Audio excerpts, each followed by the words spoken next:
J'ai 18 ans, je suis célibataire, je suis lesbienne. Je m'appelle Marianne Labrosse, j'ai 17 ans, je suis étudiante en arts visuels, puis je suis pansexuelle. J'ai 18 ans, j'étudie au cégep de l'Assomption, je suis célibataire et je suis bisexuelle.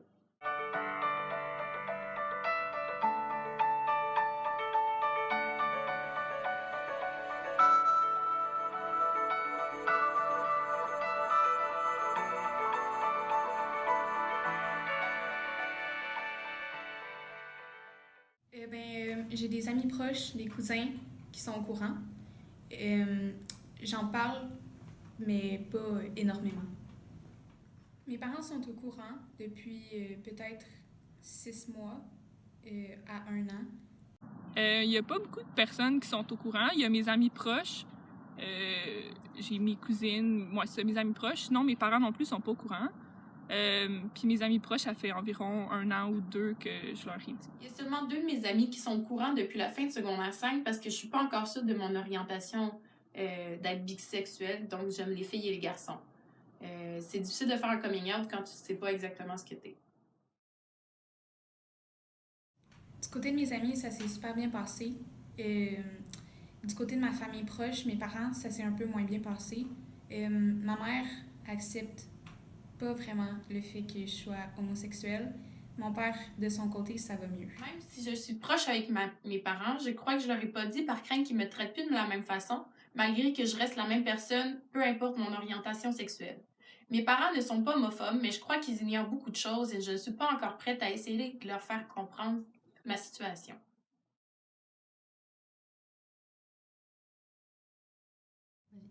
Du côté de mes amis, rien n'a changé. Personne n'a vécu de malaise. Du côté de ma mère, ça se passe toujours pas bien. Elle refuse d'en parler. Elle fait comme si le sujet avait jamais été abordé à la base. Mon père, il a tout le temps été plus ouvert d'esprit à ce niveau-là. Donc, ça va bien. Le regard des autres, il n'a pas tellement changé parce que justement, j'ai choisi les gens à qui je voulais le dire. Mais c'est sûr que, ultimement, si j'avais choisi de le dire à tout le monde, peut-être, mais pour l'instant, je ne sais pas encore. Ma vie n'a pas vraiment changé depuis parce que j'en ai pas parlé à beaucoup de personnes, mais c'est sûr que l'envie de me confier devient de plus en plus forte avec mes parents, mais j'ai peur de laisser échapper des informations qui pourraient me compromettre.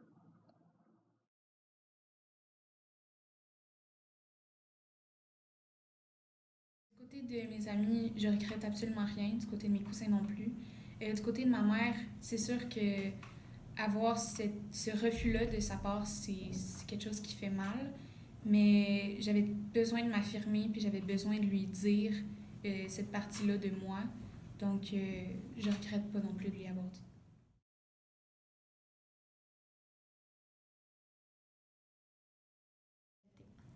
Honnêtement, je trouve que oui, parce qu'on n'a pas les mêmes ressources nécessairement. C'est comme dans les cours de sexualité au secondaire, ils parlent tout le temps de couples hétérosexuels, mais dans chaque classe, ou presque, il y a tout le temps au moins un homosexuel qui n'a pas la possibilité d'avoir les ressources nécessaires pour comprendre ou apprendre un peu sur son orientation, puis sur comment se comporter nécessairement avec cette connaissance de lui-même.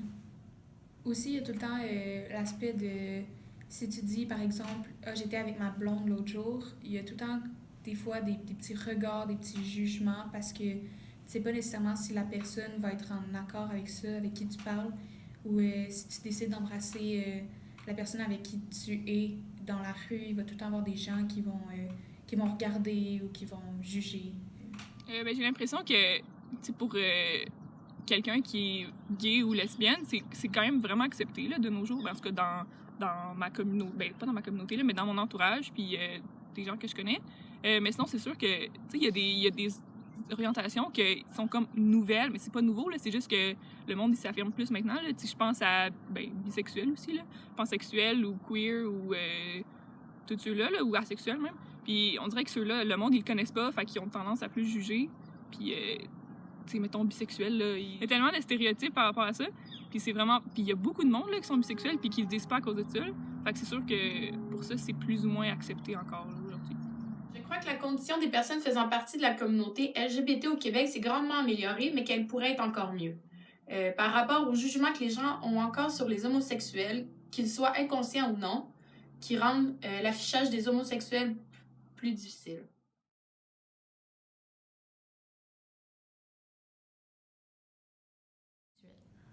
Bien sûr, quand tu parles avec quelqu'un, la première chose qu'ils vont assumer, c'est que tu es hétérosexuel jusqu'à preuve du contraire. Je crois que l'hétéronormativité est encore actuelle. La preuve, les gens ont encore une certaine crainte, dans tous les cas, de s'affirmer comme homosexuel ou peu importe l'orientation sexuelle.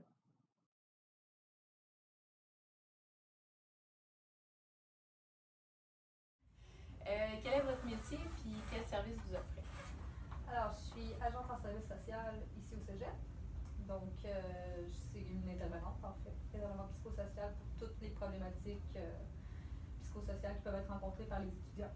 Donc, ça peut être un deuil, une séparation, conflit interpersonnel, l'anxiété, peu importe la problématique finalement, s'ils ont besoin d'un suivi, ils peuvent venir ici prendre des services. OK. Donc, est-ce que vous recevez souvent des homosexuels ou des gens qui ont de la difficulté avec leur orientation? C'est sûr qu'il y en a qui viennent, mais je ne demande pas d'emblée es-tu homosexuel. Donc, parfois, je peux avoir des suivis avec des étudiants qui sont hétéros ou homosexuels, puis je le saurais même pas au final. Les personnes qui, tu veux dire, s'il y en a qui viennent spécifiquement pour cette problématique-là? Ouais. Il y en a eu, mais c'est pas, mettons, le premier motif qui les amène à consulter. Ils vont venir, par exemple, justement, comme je disais, ils peuvent vivre un deuil, mais en cours de discussion, ils vont finir par, mettons, me parler de leur orientation. Par rapport au coming out en tant que tel, il n'y en a pas beaucoup que c'était ça, leur problématique. Il y en a qui m'ont fait part comment ça s'est passé au secondaire, par exemple, si ça a bien été ou mal été, mais qui viennent spécifiquement pour ça, il n'y en a pas énormément. Est-ce que vous avez eu des cas que c'était des homosexuels ou d'autres orientations qui avaient de la difficulté à communiquer avec leurs parents? Oui. Oui, il y en a eu. Que soit pour des raisons culturelles, religieuses, ceux qui sont dans une famille très catholique. Il y a beaucoup de Québécois qui sont pas très pratiquants, mais il y en a que oui. Puis pour eux, c'est plus difficile parce que la religion dit que c'est pas naturel, c'est pas normal, donc c'est plus mal vu. Fait que pour ceux-là, ça peut amener des difficultés à l'annoncer. J'ai quelqu'un d'autre en tête que ça avait été difficile pour elle de l'admettre à ses parents parce que il y avait beaucoup de commentaires par rapport à la communauté gay. Ses parents, ils dénigraient un peu. Ils disaient, ils passaient des commentaires négatifs. Mais règle générale, ceux qui l'ont annoncé, ça s'est bien passé. Là. OK. Il y a souvent des appréhensions, beaucoup de peur. Mais c'est ça, règle générale, ça se passe bien. Vous avez déjà eu des cas extrêmes de jeunes qui avaient reçu des menaces, qui avaient vécu de la violence? En général, moi, ça fait longtemps que je travaille ici. Là. Au début, en 2005, on avait essayé de mettre en place un comité LGBT pour justement montrer qu'il y a de la place pour tout le monde dans le cégep. Puis je m'étais vraiment fait toutes mes affiches que j'avais faites. Il y avait eu du grabuge dessus. Il y avait beaucoup de. En 2005. Ouais, en 2005. Là, je me demande si on le faisait maintenant, ça serait probablement différent. Mais tu vois, juste les affiches, tu vois qu'il y avait déjà beaucoup d'homophobie. Aujourd'hui, c'est ça. J'ose espérer que ça serait pas comme ça. C'est comme si. Tu sais, maintenant, c'est tout ce qui est transgenre qui est plus difficile. On est comme 20 ans en arrière sur l'acceptation des transgenres comparativement à l'homosexualité. C'est comme là, 20 ans, c'était difficile de s'afficher, encore plus qu'aujourd'hui. Est-ce que vous croyez que l'homosexualité, c'est plus accepté ou qu'il y a moins de préjugés que, mettons, les pansexuels, bisexuels, transsexuels? Je pense que dans le jargon, c'est plus connu. Donc, les gens ont l'impression qu'il y en a plus, donc c'est peut-être mieux accepté. Tout le monde connaît un homosexuel, mais c'est pas tout le monde qui connaît un pansexuel. C'est à ce niveau-là, j'ai l'impression que c'est plus accessible.